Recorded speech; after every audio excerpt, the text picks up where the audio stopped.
حر بن یزید ایک شخص تھا.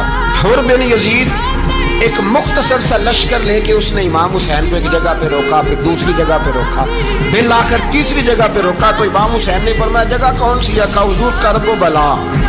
فرمایا بس یہی خیمے لگا یہی. حضرت سیدہ زینب نے پوچھا امام حسین سے کہ سارے زمانے نے روکا ہے، ٹھیک ہے آپ حق پہ ہیں، یہ بھی سب نے کہا ہے آپ حق پہ ہیں، پر روکا بھی سب نے، آپ روکے کیوں نہیں؟ ابن کثیر اور ابن اسیر لکھتے ہیں امام حسین رو پڑے، کہنے لگے بہن میں رک جاتا پر میں نے رات کو نانا مصطفیٰ کو خواب میں دیکھا.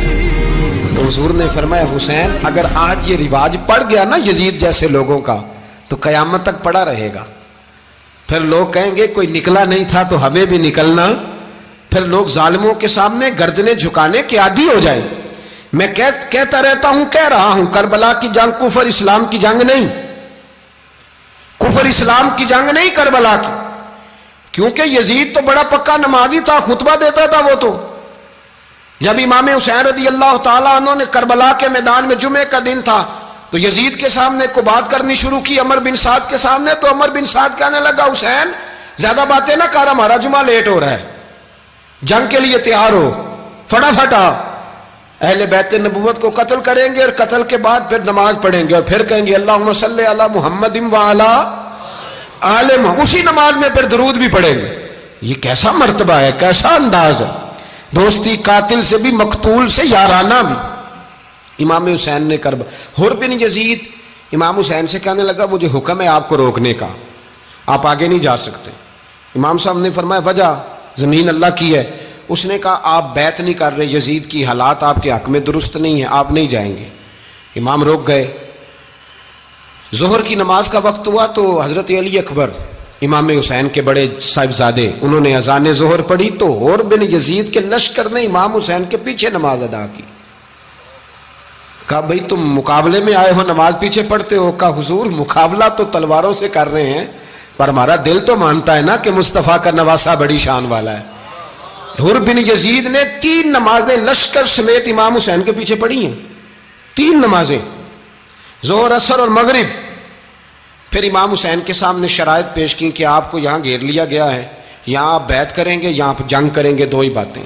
امام حسین نے فرمایا نہیں بھائی بیعت تو میں نہیں کرتا، اس کے علاوہ تم جو کہتے ہو میں کرنے کو تیار ہوں. اس نے خط لکھا. عبید اللہ ابن زیاد کو ایک بندہ دوڑایا پیچھے، کوفے چند میل پہ کوفہ تھا. کہا وہ نہیں مان رہے، کیا کرنا ہے؟ تو حسین ابن علی ہے، میں زیادہ دیر انہیں روک بھی نہیں سکتا. انہوں نے پیغام دیا حر بن یزید کو کہ کرنا کچھ بھی نہیں، ان کا پانی بند کر دو، بلیک میل کرو، کھانا پانی نہیں ملے گا، چھوٹے چھوٹے بچے ہیں خود ہی مان جائیں گے.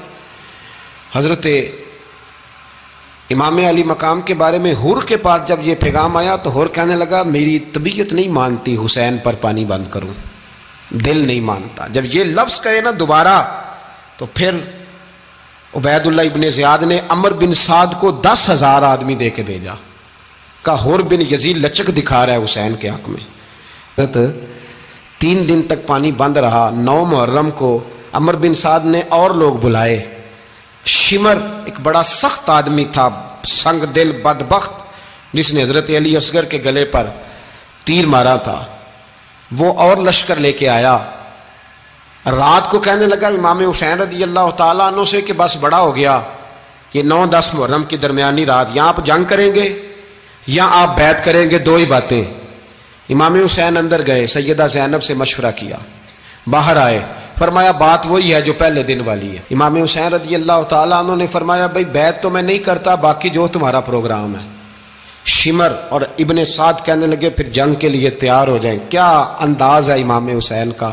فرمانے لگے کل جنگ کروں گا، مجھے پتا تو ہے جنگ کا نتیجہ کیا نکلنا ہے، 1 رات مجھے دے دو تاکہ میں کھل کے اپنے رب کی عبادت تو کر لوں. حسین نے جانا ہے، مجھے پتا ہے کل رزلٹ 72 اور 22,000 کا کیا 1 رات مجھے دو، میں مالک سے راز نیاز تو کروں. میں گویا اس سے پوچھوں تو صحیح کہ مالک میرے والد بھی شہید ہیں، بھائی بھی شہید ہیں، نانا کو بھی دکھوں میں دیکھا ہے، تو اب میری باری ہے تو مالک میں حاضر ہوں، مجھے موقع تو دو. اس لیے کہ میرے نانا نے بدر میں بھی ساری رات عبادت کی تھی، صبح مجھے موقع دو. اور دنیا کا اصول ہے جب کوئی موقع مانگتا ہے تو دیا جاتا ہے. یہ دونوں کہنے لگے کوئی موقع نہیں. حر بن یزید پیچھے سے بولا, کہنے لگا نہیں بدتمیزی نہ کرو, حسین کو موقع دو, تمہیں دینا پڑے گا. موقع دیا. حر بن یزید نے پھر منت کی, کہا حضور آپ مہربانی کرے مان جائیں. فرمایا ماننے والا کھاتا کوئی نہیں. یہ بڑا مشکل. سورج چڑھا 10 محرم کا دن, جمعے کا وقت. جناب سیدنا امام حسین رضی اللہ تعالیٰ عنہ نے ریت پر سجدے کیے, لمبے سجدے, لمبی نماز. سورۃ الشمس کی آیات دوسری رکعت میں پڑھی تو سارا کربلا گونجنے لگا. کیا انداز تکلم تھا امام علی مقام کا. نماز مکمل ہوئی تو حر بن یزید, عمر بن سعد اور شیمر سے کہنے لگے واقعی حسین سے لڑو گے؟ پتہ نہیں کون ہے.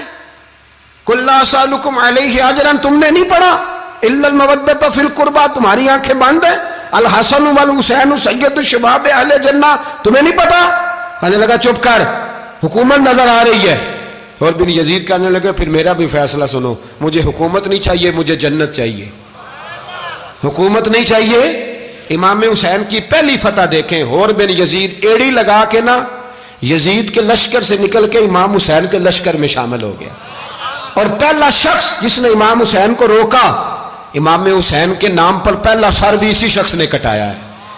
لیکن یزید کی قبر پہ لعنت بھی کوئی نہیں برساتا, اس کا محل تھا بہت بڑا. لیکن جب لوگ کربلا میں امام حسین کو سلام کرنے جاتے ہیں تو قدموں میں حر بن یزید کا مزار بھی بنا ہوا ہے, اس کو بھی سلامی دی جاتی ہے. اور اب ہم اکیلا حر بن یزید نہیں کہتے, ہم کہتے